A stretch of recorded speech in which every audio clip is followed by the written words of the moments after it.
Welcome. You're listening to The Weather Lounge, a podcast by WeatherWorks. Get ready to explore the world of weather and connect with engaging guests, bringing you fun and thought-provoking stories of just how weather shapes our lives, sometimes in ways you've never imagined.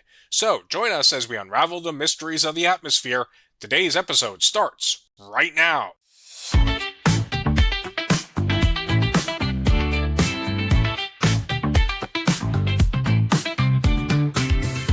Hello there, and thanks for joining us here in the Weather Lounge. I'm your host, meteorologist Brad Miller, and joining me for today's podcast is fellow meteorologist here at WeatherWorks, Jen DiOrio. What's going on there, Jen?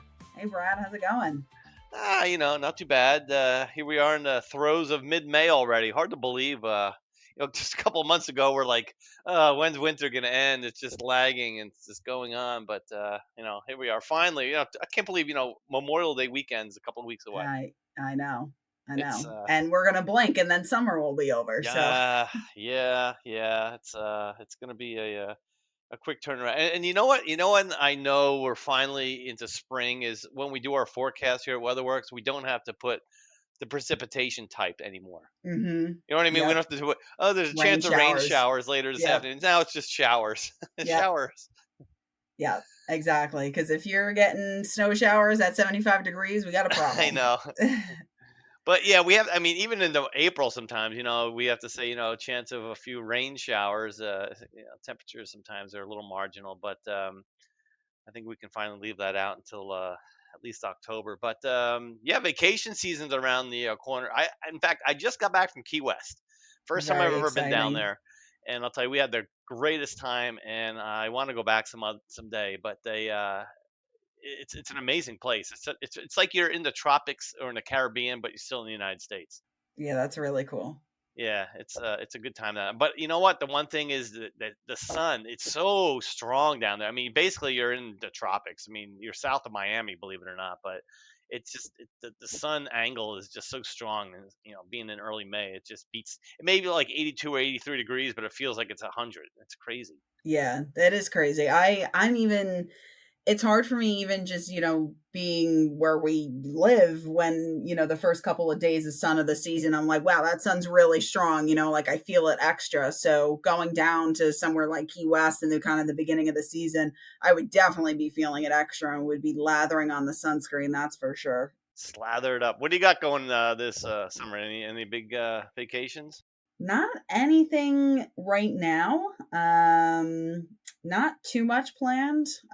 Just kind of taking it as it comes. We'll see. I always take the week of the 4th of July off and kind of just do a staycation because my birthday falls that week too. Nice. So, that's always exciting. And I'm actually going to a concert that week as well. So Who are you that seeing? will be good. I am seeing Maroon 5. Nice. Yeah, like Maroon 5. they are coming to Jones Beach, which they have a very nice amphitheater there. It's one of my favorite venues. Of course, if it's nice out, if it rains, it stinks. But, I'm very much looking forward to seeing them and enjoying that week. But that's about it right now. Yeah, that's all I got. I just had the one big vacation. There's a lot of other little things here and there for the summer. But Yeah, my parents are just getting back from Italy, and I didn't get the invite, so that's it's kind of annoying. But it's all right. We'll let it slide. It's funny as you do get older. You're like, your mom and dad does things on their own now. It's just like when you get to that age, you're like, they don't even include. Oh yeah, by the way, we're going to California next week. Yep. Okay. Oh, you're gonna watch the dogs, right? I'm like, I guess so. Yeah, you can stop over and take care of the dog. Exactly. But anyway, so you know what? It is summertime. We're heading into summer at least, and this time of the year, WeatherWorks, we start to really focus on not only the summertime pattern, but also what to expect with our upcoming hurricane season. And I'm sure a lot of listeners have already heard through whatever social media, and even us here at WeatherWorks, we've been, kind of tweeting a few things that it's going to be a busy hurricane season.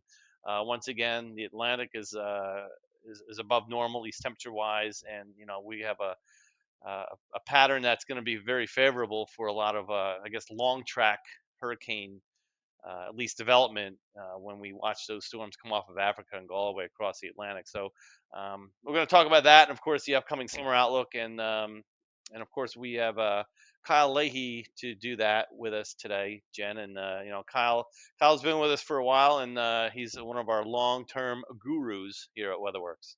Yeah, no, it's always nice talking to you guys about this stuff.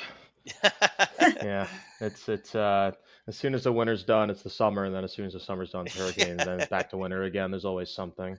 Always Kyle something in the long range department, right, Kyle? There's always something. Yeah, and of course we got Kevin Winters. He helps out Kyle a lot with the long term stuff, and Steven Coppertino. He's another one of our specialists when it comes to the upcoming hurricane season and things like that. So we may kind of chime in on those guys here as we go further into the summer. And winter summaries are out finally, and we've taken care of that. And that's again, like Kyle said, we kind of flipped the page now right into summer. So I guess, Kyle, the first thing to talk about is, where are we at right now? I mean, we it seems like once we hit March, of course, as we get out of like the throes of winter, we go into more of a winter-like pattern, which it seems like it's just been sticking around now since about mid to late March, and even into like early May now. It's been kind of coolish. A lot of, I guess, negative NAOs just kind of hanging on as long as it can. Yeah, I mean, it's kind of been a bit of a coincidence with that kind of stuff. Like, there isn't necessarily like a propensity for that to just occur in the spring. That's kind of like a new thing that's happened over the past few years. I don't think there's anything really to it other than just it being kind of coincidental. Like, there just isn't enough data. Right now, it's not particularly blocky. It's just once you kind of get to this time of year, like into May especially, and like definitely into the summer, a lot of those typical what we call teleconnections, which are basically like, you could have like a ridge in the west or like a ridge over Greenland.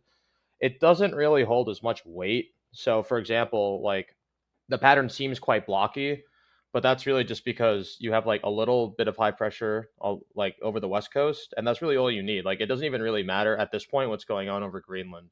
So it's really just a pretty chilly pattern. We should break out of it once you get to like towards the end of the month, but yeah, I agree. It's like once you get towards like March 15th through mid May, it's just been pretty crappy. It's been like that for years now, unfortunately. Yeah, it seems like we can't get out of the pattern in the last couple of years. Like you said, it's just been it won't just flip the switch to like 70s and 80s. And then we get caught in the 50s, we get stuck, and then it just And then it's more dramatic because it's, I feel like we're stuck in the 50s, whatever. And then it's like, oh, this is actually what, late spring, early summer is supposed to feel like. And then everyone gets sick and it's a great time. It's kind of crazy. Like, when it's gotten warm, it's gotten really warm. Like, we've gotten solidly into like the mid 80s a couple times, but it goes away in like a day. yeah, it's just no sustained warm weather yet. And just like in the winter, the cold air was just very transient throughout the winter, and we kind of had our times to get snow, and then at the same time we changed right over to a warmer pattern. But and not to dwell on winter too much, but 4 years ago, and I didn't realize this until this morning when I was just looking at some past stuff. It snowed. I don't know if you guys remember. It was a COVID May. Yeah. Yeah. Oh wait, yes, it did because it snowed on my graduation day. Right. It was accumulating snow for a good portion of the Northeast, like around this like May 9th, 2020. Yeah, and there were it was like flurrying and a snow shower on Long Island, and we were like, what is going on? And yeah, right into Mother's Day weekend, I remember that whole. It was just a pattern that we got stuck in that week, and it actually snowed. It was like it wasn't a lot. I mean, it all melted within a couple hours, but I just remember I saw some pictures already this morning, just a couple of years ago, and parts of New Jersey got the elevations in New Jersey had a dusting of snow this morning 4 years ago. It's crazy. Yeah.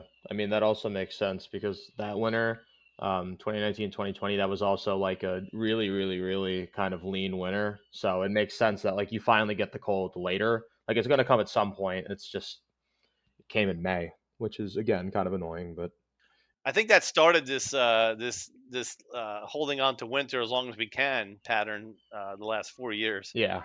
Yeah. Yeah. But all right, so of course, the other big talk of the town, Kyle, is we had an El Nino basically right on into this winter.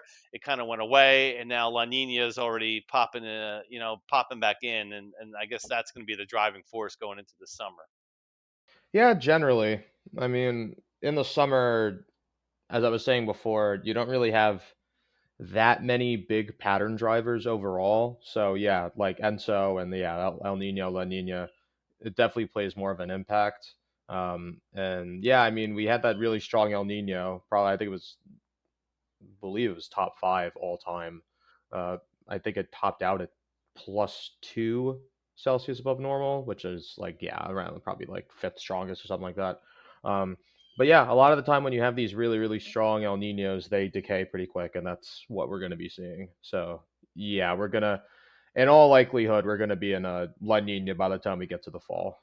What is that like if we're transitioning into La Nina? What's I guess what's the main impact on that for the upcoming summer? I mean, does that shift the Bermuda High one way or the other? Does it make it stronger? Is it more of a weaker Bermuda High? So generally, when you have La Ninas, it corresponds with cooler waters off the west coast, which is what we've been seeing for a while. So that's like the whole PDO thing that sometimes you might hear spoken about, and that lasts for a while. The D in PDO stands for decadal. So it's yeah. So it's it like it's not like other teleconnections where they can literally change week to week. This is something that often like it takes decades to change. So we're stuck in that negative PDO. Negative just means that you have like warmer water near Japan and cooler water near the west coast, and that a lot of the time corresponds with La Nina, and you get a lot of low pressure in like the western United States. So um, yeah, a lot of the time when you have those troughs in the west, that usually leads to a ridge in the east, and you get warmer weather most of the time. So, Kyle, basically what you're saying is we're going to finally come out of this pattern we're stuck in here in May and go more into a ridgy pattern here in the East Coast as we look ahead to June. Yeah, we should. I do think that there's going to be a little bit of carryover from the pattern that we're seeing now, where you're still dealing with some ridges, troughs and whatnot, kind of sweeping through, which is relatively normal in the spring. It's pretty changeable, but June I think is kind of the transition month towards a more consistently warm pattern. And then by the time you get to like July and August, that's when you really start to get like more consistent high pressure in like the Ohio Valley and whatnot. I guess that now that'll hopefully change. It just seems like it hasn't been wet here in the Northeast, but at times it just seems like it's just been annoyingly, I guess, rainy, Dreary, yeah. dreary, yeah, whatever you want to call it. It's just, I mean, we thankfully we've gotten away from the real heavy rain events, and we saw some of those events over the winter where we got deluged by a lot of 2-3 inch rainfall events. It seems like this spring so far is just, but it's been enough to where it's just like, come on, man, we got to break out of this. It's just get some consistent 70s and 80s here. I agree. I mean, as far as I know, I think May here is the cloudiest month of the year. As far I saw something on Twitter about that, where there's one climatologist, he makes all these charts and graphs and stuff and maps. I'm pretty sure May is usually the dreariest, so it definitely checks out. Jen, I know but like Penn State in the Oh my spring was God. always awful. Yeah, because it's just you just get wind from the east all the time, Yep. and it's just cloudy. So Yeah. yeah, like May is just bad. I mean, I even have to explain to my roommates a lot, and they'll be like, "Oh, it was 80 a couple days ago." I'm like, "Yeah, it's spring." And like, I mean, this is like what it is most of the time. It's pretty crappy. You really have to wait. I don't know until what, like the third week of May to get like consistent 70s and 80s, probably. Even then, sometimes early June is pretty bad too. Oh yeah, I can remember a couple of crap out Memorial Day Oh my weekends. gosh, Oh yeah, yeah. there was one a few years ago. It was like 55 and rainy. It was It was really like upper bad. 40s, low 50s Yeah, it was every day and disgusting. rainy. It might have been like a record low. Yeah.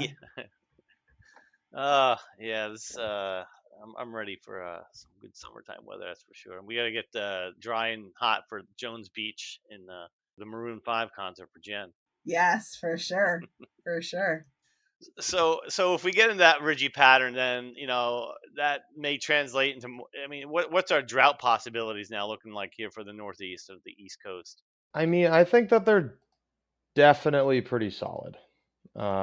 It's difficult to predict something like that because like you can literally just get a couple days of thunderstorms Right, and they'll wipe out and whatever. that'll wipe it out locally. But I don't see like I mean, that's tough though because a lot of the time like it's localized. So I don't. This doesn't look like the type of pattern where you're gonna get like consistent sort of like low pressure systems moving through and whatnot. I mean, on the mean, it looks dry. Like June to August, it looks like the Northeast is going to be like the driest place in the country, like compared to average. I mean, like compared to average, of course.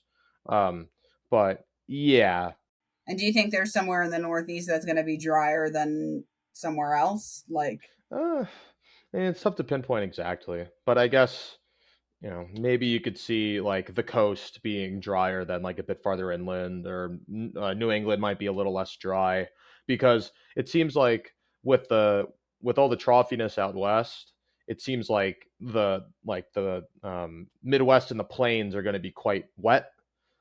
So sometimes New England maybe can get some of the residual moisture that kind of like goes over the ridge sort of and misses like most of the Northeast, but Maine or like upstate New York, Dives uh, down into there. Yeah. yeah, it might be able to clip them. So it looks a little bit, it still looks pretty dry, but nothing closer to average. Here though, like Connecticut, Hudson Valley, southward into like Virginia looks solidly dry. Like we're talking like 2 to 3 inches of liquid like below normal, which is pretty dry. I mean, in the summer you're averaging probably what, like I don't know, like like 10 inches of liquid, maybe, probably a little bit less, I would think. So if we got a little more of a troughiness in the west, and more of a ridge in the east, so is that going to put the Midwest kind of in the transition zone this year or this summer? Yeah, I think so.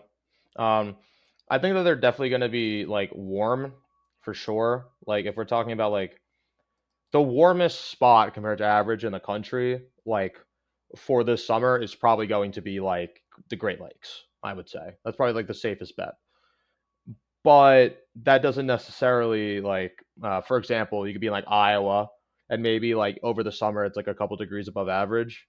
But since you're I guess um since you're kind of like right on the like western edge of the ridge, it's either like you're baking or you're getting like a decent amount of rain. Getting rain, right? So but that's different than like the eastern part of the ridge where it's like you're baking or you're like getting scraps or like thunderstorms or something like that. So I guess the other big question now with the upcoming summer is I think everyone recalls early to middle part of June 2023, and we had the horrible air quality here in the Northeast from those Canadian wildfires. So you see anything like that? Any kind of repeat performance with that, Kyle?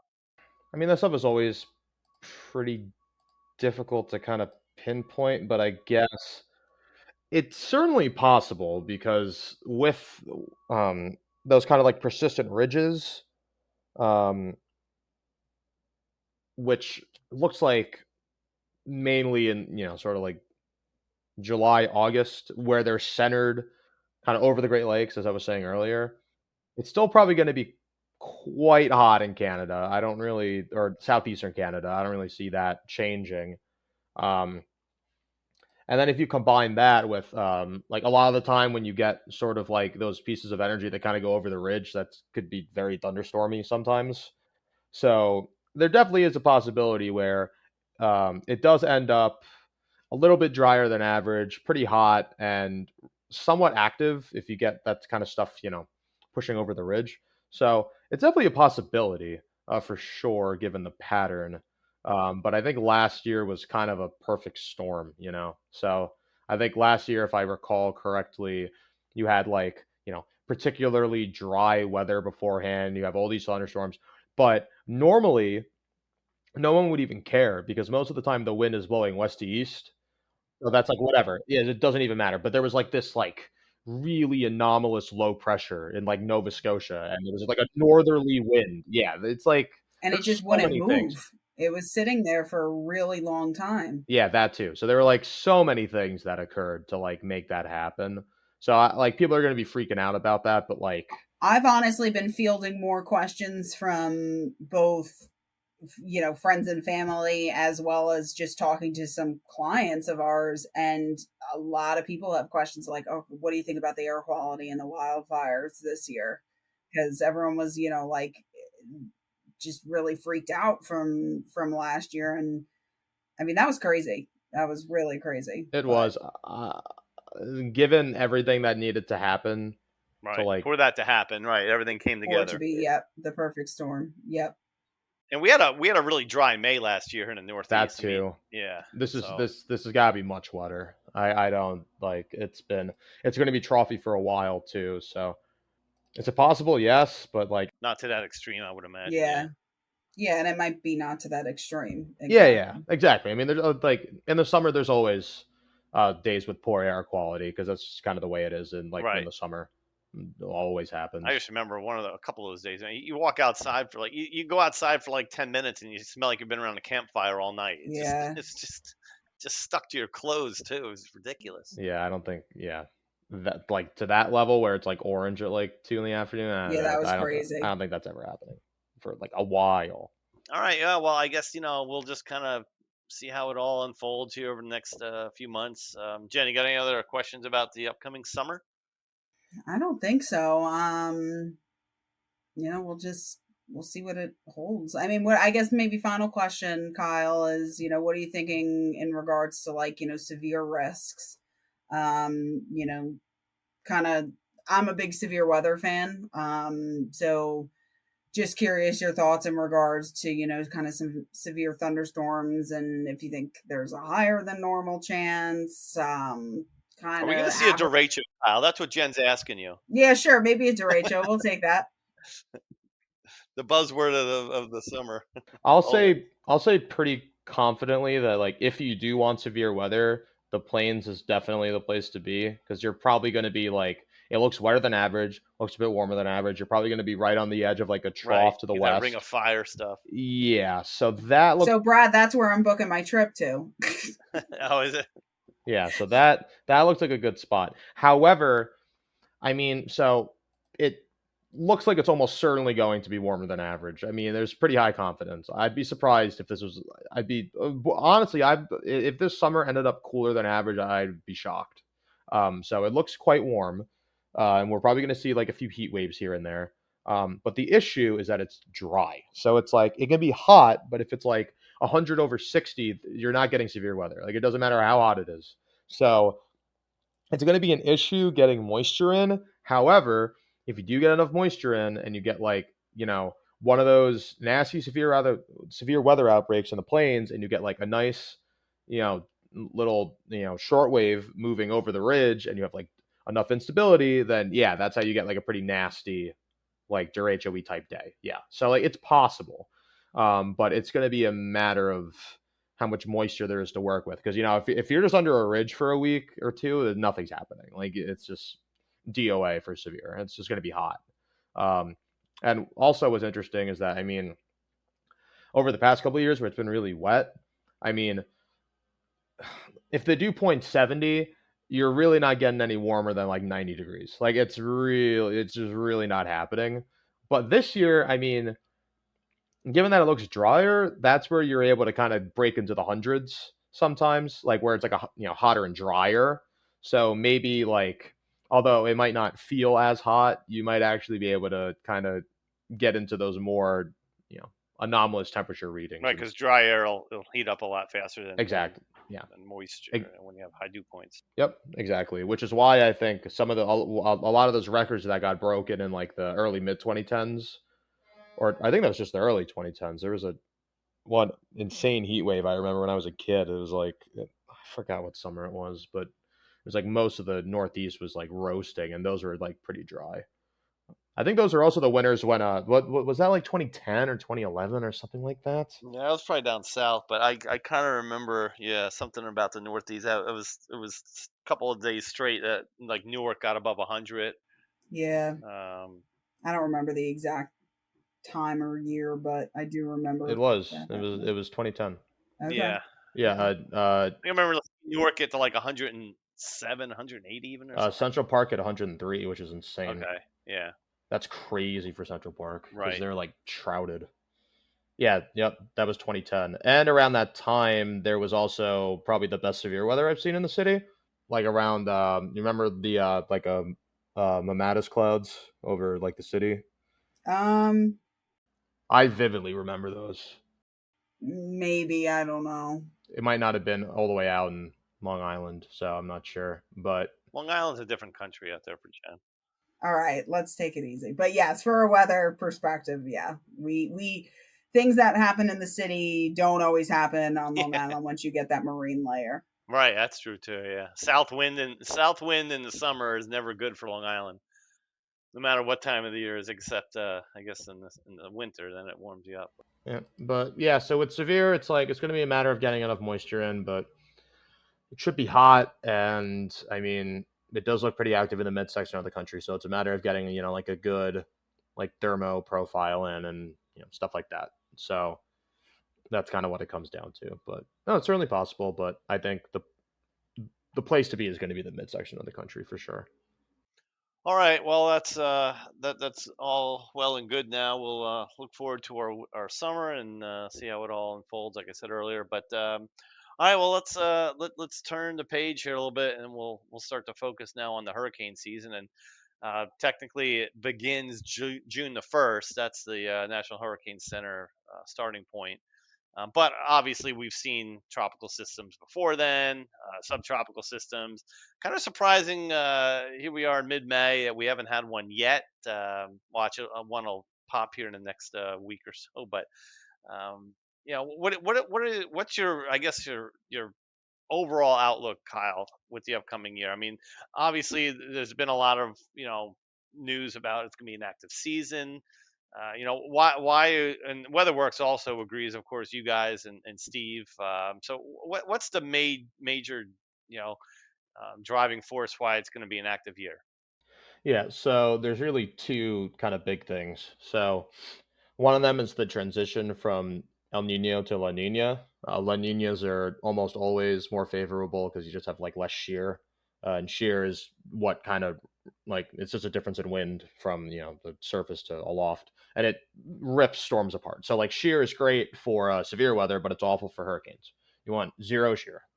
Um, so La Nina is generally better. That's the main reason why. And the Atlantic Ocean is very warm for this time of year. Like I'm not sure if it's exactly record warm, but it might be close. It's warm from pretty much like the Gulf of Mexico into the Caribbean through kind of like all the way through into like Western Africa. So those two things combined, yeah, we're probably looking at like a very like active year. I think it's pretty tough to lean in like any other direction. And for our listeners, we've already come out or getting ready to release our hurricane season outlook, and WeatherWorks, we're calling for 19 to 23 total named storms. It's very similar to some of the other outlets that you've been reading about, I'm sure, on social media. But like I said, average, you're probably looking at 14, 15 storms. So we're going to be a good 5, 6, 7 storms above average. And of those 19 to 23 named storms, 9 to 13 we're expecting to become hurricanes, and 4 to 6 of those major, which is category 3 or higher. So, um, reasoning for that, Kyle? Yeah, so I mean, again, generally it's kind of those two factors combined. I mean, there are some other years that are analogous to this one that are also quite active. I mean, 2020 is like an analog that we have that was also very active. I mean, you can't really expect a year quite as active as that. But again, when you have water as warm as it is in the Atlantic, and you have conditions that are generally going to be pretty favorable for hurricanes to form with a lack of shear, um, Yeah, I mean, generally, just it doesn't really seem like there's going to be a lot to kind of fend any hurricanes off, I think. So, Kyle, where do you think that these storms are really going to take shape and kind of track, especially in regards to, specific portions of the US? Where do you think they're going to track to? Where do you think they're going to impact the most? Yeah, so for like August, September and October, the three main uh, months that the hurricane season focuses on, it looks like it actually still looks pretty. Kind of looks almost like a bit of a continuation of the summer pattern. So we're likely going to be looking at like the same high pressure kind of sprawling over the eastern United States. Um, Probably more high pressure way out over the Atlantic towards like Spain and Portugal, and low pressure is actually going to be favored into like Maine, Southeast Canada, Nova Scotia.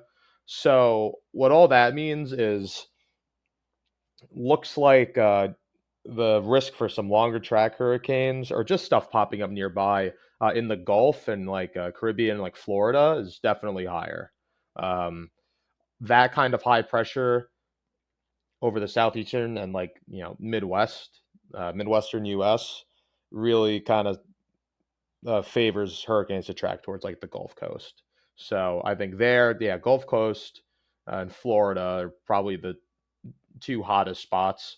Um, the low pressure over Nova Scotia is going to make it pretty difficult for storms to hit like the East Coast, I think. Help them Um, recurve, I guess. yeah, it should. However, with that being said, I mean, there's enough variability and kind of, I mean, these are all like 3 month averages. So there's enough variability for there to be like some stupid high pressure ridge to just kind of pop up over that area and maybe make things a bit trickier.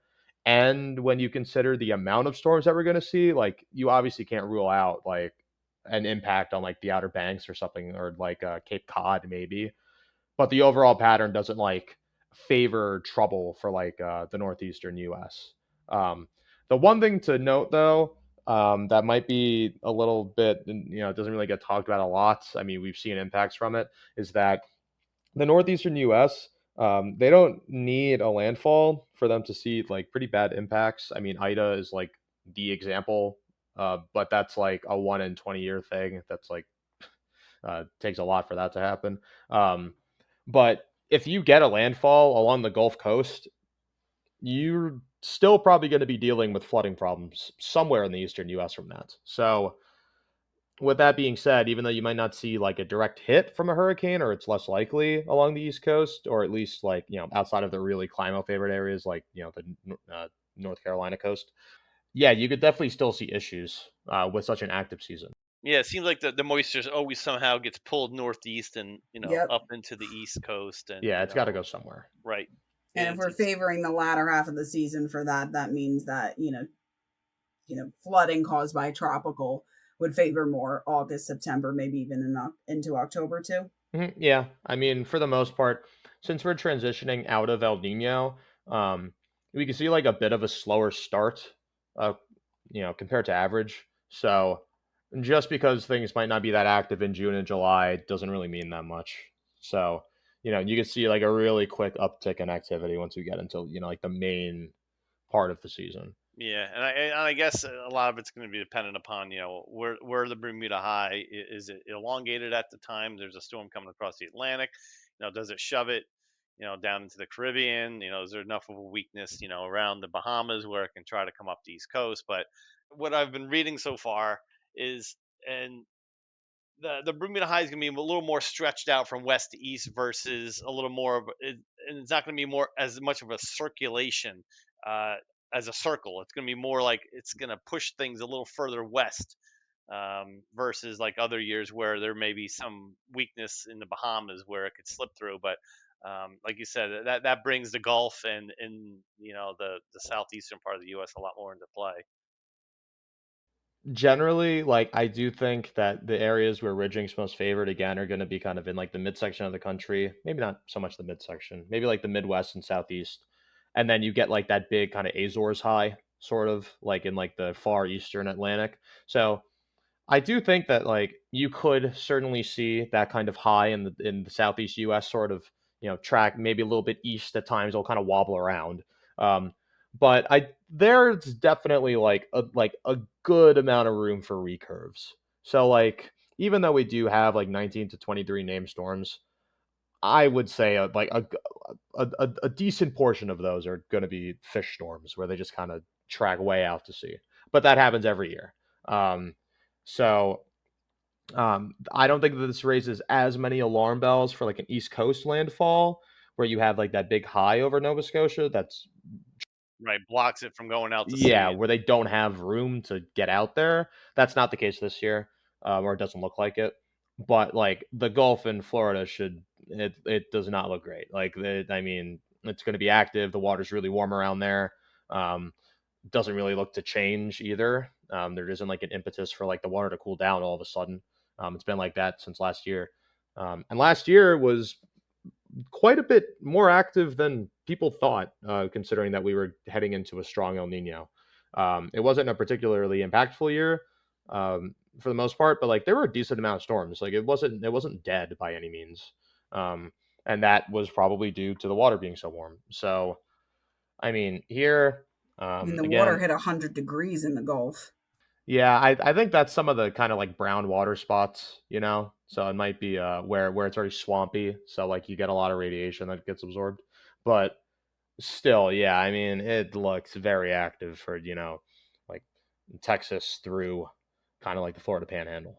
And of course, the peak of hurricane seasons is early the second week of, I guess, first second week of September. So if we have a slow start, that's fine, whatever. But like you said, Kyle, I mean, the main part of the season anyway isn't really until August and September. So 2023, guess how many storms there were in 2023? So last I year. can't remember. I can't remember already. Take a guess.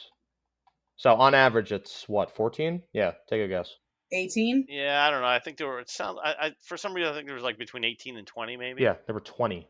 20. Okay. And like you wouldn't expect that. Like transitioning into a strong El Nino, you'd expect it to be normal or maybe a bit below, but no, it was again, it wasn't particularly impactful. I was just gonna say it wasn't a memorable season for. It was not. No, it was not. This has a much higher chance. 2020, like how you said, Kyle, like an analog of, comparing to 2020. 2020 was a memorable season. I mean, that was crazy. Yeah, you had Isaias and all that. Yep. You had 30 storms. Yeah. Yeah, that's right. They went to the Greek alphabet. Yeah, yep. that year. Yep. So I mean, you can't expect anything quite like that. But I mean, this has a much higher chance of being more problematic than last year for sure. Yeah. It's definitely going to be a year where everyone's going to be watching very closely as usual. And then you know what, I lived down in Charleston for about 15 years, and where I was on TV there, and the chief meteorologist, he's still there. He always telling me a hurricane will make or break a news station, because if you mess up, you don't get it right. Now, of course, you don't have to get it exactly right, but you got to be on top of it. You got to be on there, getting information out, and if you don't do it the right way, people will. That's what the people tune in for, is severe weather and hurricanes, especially on the southeast. And he said, it doesn't have to be a busy year, but it takes one storm to make it a memorable year. Some of the old timers down there would tell me, just the eye went right across the downtown area. It was so wide. One thing people used to always tell me was like the pressure was so low, and they didn't know why. I knew it because I'm a meteorologist, but the pressure was so low that you could hear people whispering like 2 blocks over, because it was so quiet and there's nothing going on. And then of course, the eye wall would come back through, and it just went from like 0 to 100 in like 10 minutes. But it's just one of the funny things, not funny, but one of the things I remember from some of the people telling me about Hugo. So Yeah, it's definitely a season where you're on high alert, and I mean that's been advertised. I'm pretty sure our outlook is pretty similar to Colorado State's, and they're one of the more places where yeah, people look for. the late Dr. Gray, yeah. Yeah, And so it's kind of been coming. I mean, like I don't think anyone that's been kind of tuned into the weather in like a broad sort of sense would be caught off guard that this year is going to be busy. It's been Yeah, it's been people have been talking pretty about well it. advertised. Yep. I guess if we take a peek at some of the names this upcoming year, I mean, I remember some of these names, and of course, names do get retired from the World Meteorological Organization. It's funny because the Hurricane Center doesn't retire names, but of course, we remember which names were retired, and we'll go back. Oh, this was the year Irene was around, or Sandy. Of course, will never happen again. I don't. Every 6 years, the Hurricane Center starts a new list of names. So you kind of repeat them every 6 years, but They're actually all pretty they're kind of boring actually. yeah. There's Well, I usually was some just more looking at the interesting name. We ones. got Alberto is the first one. Beryl. I remember a Beryl a couple years ago. Chris is kind of doesn't even sound like a hurricane.